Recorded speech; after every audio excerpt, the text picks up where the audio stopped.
Imagine two similar women who each have unwanted pregnancies. They both go to abortion clinics. One has a pregnancy that's just days before the clinic's gestational limit, and the other is just days past the limit. So one of them receives an abortion, and the other is turned away. Their different life trajectories after that might not tell you a lot on their own. But if you were to track this scenario for hundreds of women, you could gather a lot of data on what life looks like after women are denied an abortion. This was the concept for a huge naturalized experiment in the US that tracked this for the first time. For 5 years, every 6 months, researchers called the women to see how their lives had progressed. And one of the things their research uncovered was the financial impact of forced parenthood. What they heard from these calls reveals the high economic cost of an abortion ban, and exactly who is made to bear that cost. Hello?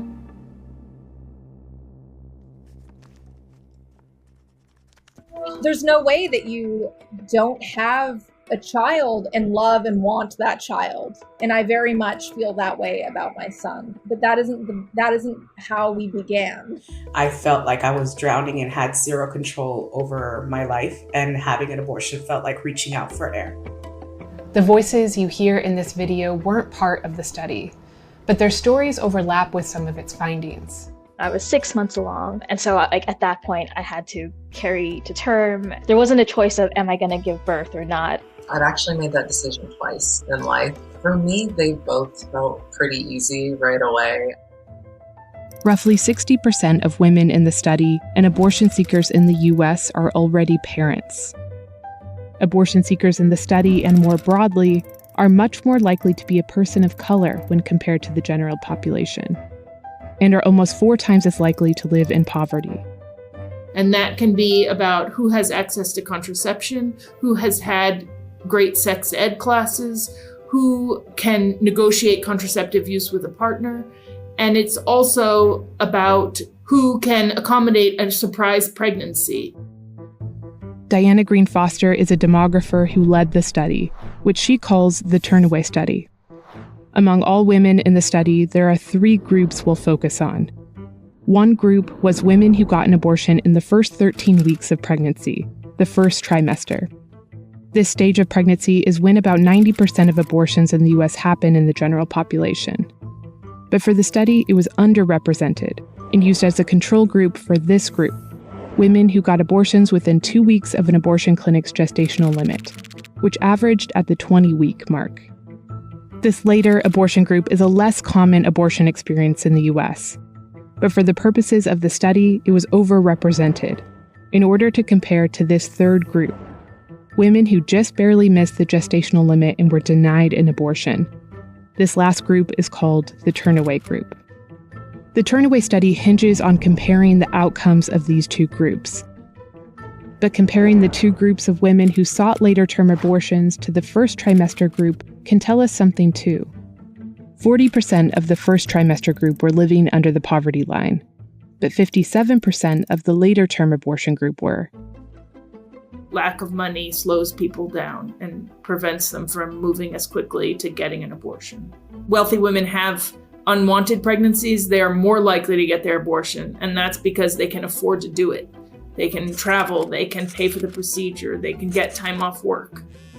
In fact, when women in the study were surveyed about their motivations for wanting an abortion, not financially prepared was the most common response. What was going on in your life when you had an unplanned pregnancy?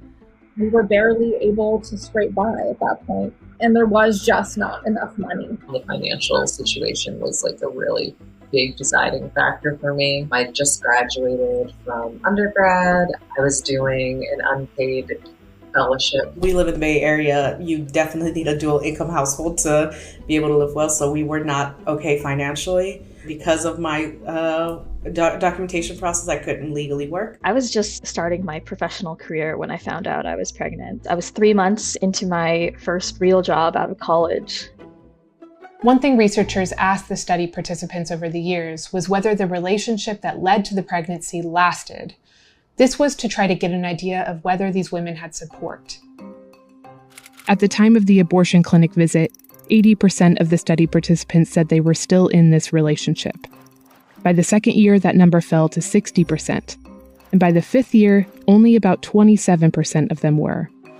Regardless of whether women in the study received or were denied an abortion, the likelihood of the relationship working out was low. He gets to go off and live his life and forget that he's a father, while my entire life is about being a mother and caretaking for this person. It is already like a lot to go through unexpectedly, and it's a lot to do it on my own. The high likelihood of that relationship ending makes sense, given that another common reason for wanting an abortion was for partner-related reasons. I don't know that it would have been a healthy thing for ourselves or a child to have to endure those types of disagreements, that type of conflict, that type of disconnect. Trying to measure other types of support, researchers found that 5 years on, women denied abortions were more likely to be living alone with their children than women who received abortions and had other children. It didn't look like they were getting a lot of support from their partners or their immediate family. We looked at child support payments. On average, it was only about $20 a month. $20 in child support. That's extremely low. Yeah, and this is including a lot of people reporting getting $0 of child support, and then a few people reporting getting sort of normal amounts of child support. And finally, the researchers gathered financial data for these two groups to figure out what becoming a parent without much support looks like. We linked the participants in the Turnaway study to 10 years of credit reporting agency data, and this went back before their pregnancies.